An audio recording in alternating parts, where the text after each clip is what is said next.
Hi guys, welcome to Richard Cabile YouTube channel. In today's video, I will teach you how to add drive widget on your Samsung Galaxy A02.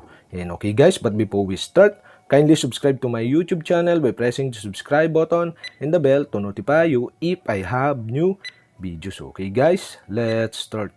So okay guys, you all have to do is press and hold on screen of your Samsung Galaxy A02 to see the widget below. Okay, you'll have to do is click widget.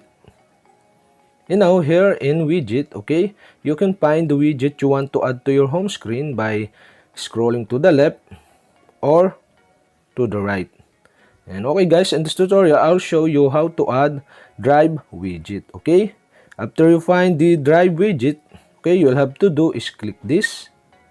And now here in drive widget, okay, there are options here, and okay, you'll have to do is press and hold the drive widget.